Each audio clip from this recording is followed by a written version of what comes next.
Hello friends, welcome back to another off-the-cuff ramble with me, FPL Mez. In today's video, I'm going to be reviewing how my Game Week 31 went and what my team selection looks like for Game Week 32. As you can see, I've got my bench boost active and I've found my way back into the top 5k. So grab your drinks and snacks and enjoy the episode.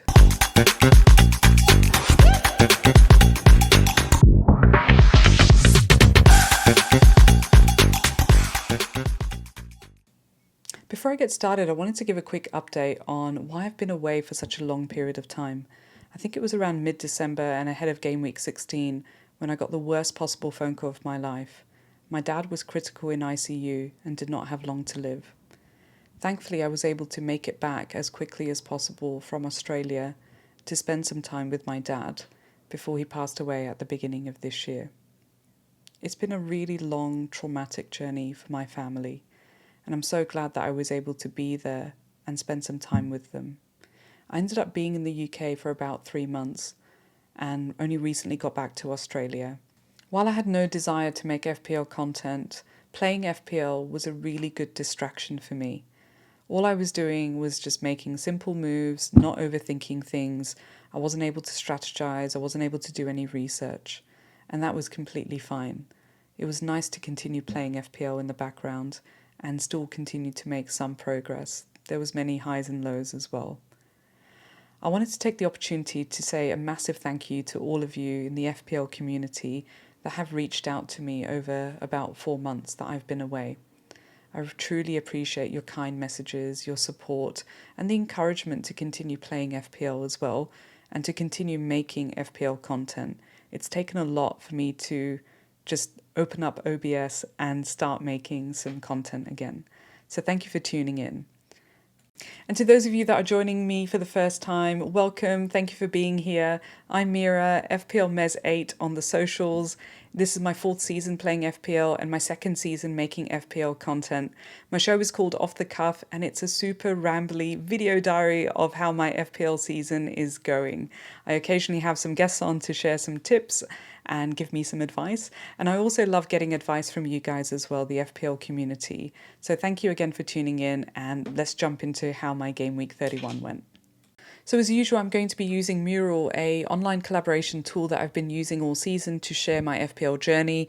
It's a great way of me just taking screenshots and chucking them on a online virtual board and yeah, just share that back with you guys. And as I mentioned, I'm back for the rest of the season. There's about 7 game weeks to go and I'm back in the top 5k as well, which I'm very happy about. And I've got my bench boost active as well. So there's a lot going on. I also played my wildcard in Game Week 31. And look, I could have played it in Game Week 30. The template was very strong in Game Week 30, so my wildcard wasn't too dissimilar in Game Week 31. And I'll read it out really quickly for those that are listening on audio as well. So I've got Raya in goal, Saliba, Livramento and Munoz in defence, Murphy, Sarr, Palmer and Salah in the mid, and Mateta, Marouche and Isak up front. I've got Sells, Asensio and Guardiol and Murillo in the team as well. And Game Week 31 was relatively good for me as well. I scored a total of 58 points with a safety score of about 53, so points gain of about +5, which was great. I benched 14 points. I left Guardiol on the bench this time, unfortunately, and look, in hindsight, I would have played him, but I was keen to play double Arsenal defence. So yeah, it is what it is. It's totally okay as well, given I'm ranked 4,407 in the world right now. I really can't be complaining too much.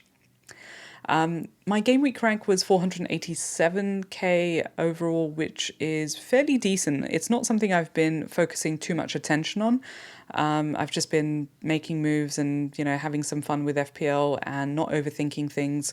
But what I plan to do for the remainder 7 game weeks or so is, just try and push for another really good finish.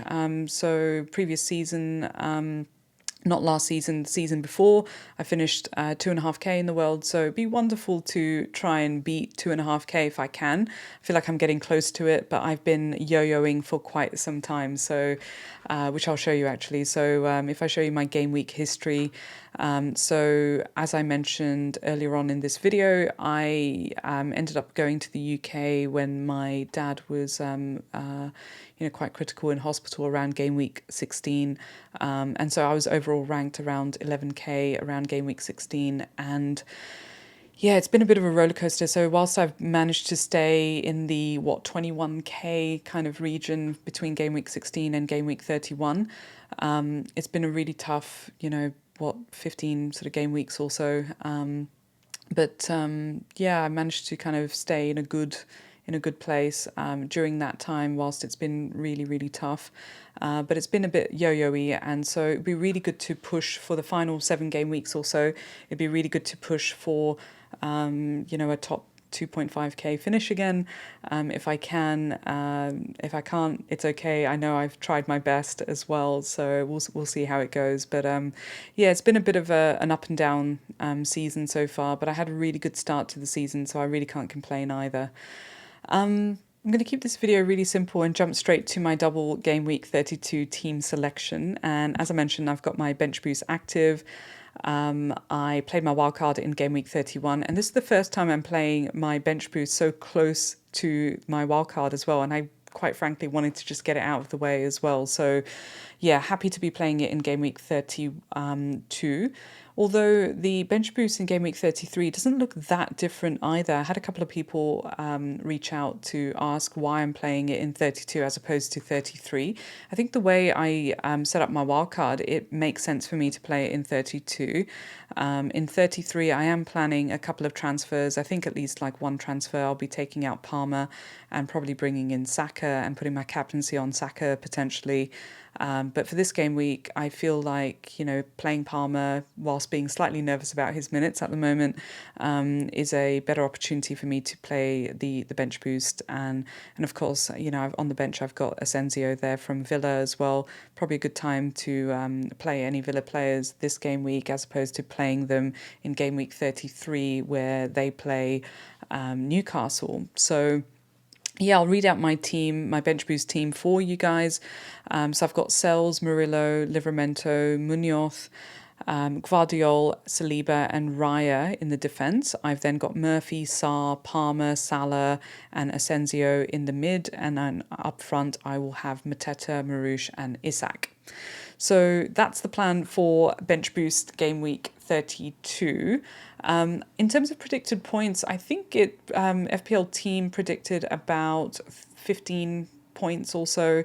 I'll be really happy with that. Historically, I've not done very well with the bench boost in previous seasons, so yeah, I'll take whatever I can get, really.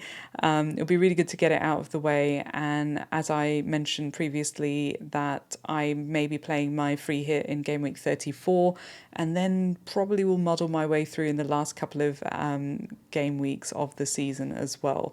So yeah, hopefully it will turn out well and everything will just fall into place and it will be a good bench boost. But yeah, I look forward to sharing with you how my bench boost goes next week. So thank you so much again for tuning in. I really do appreciate your time. And for those of you that have continued to subscribe to my channel, thank you so much. For those of you who are tuning in for the first time, please do subscribe. I don't plan to take such a long break coming up to the remainder game weeks of the season. So I'll be back next week sharing with you how my game week 32 went and what my plans are for game week 33 as well. And probably hope to get a few more guests on as well before the end of the season too. So yeah, thank you once again. Take care and enjoy the game week and hope it's lots of green arrows for you guys. See you soon.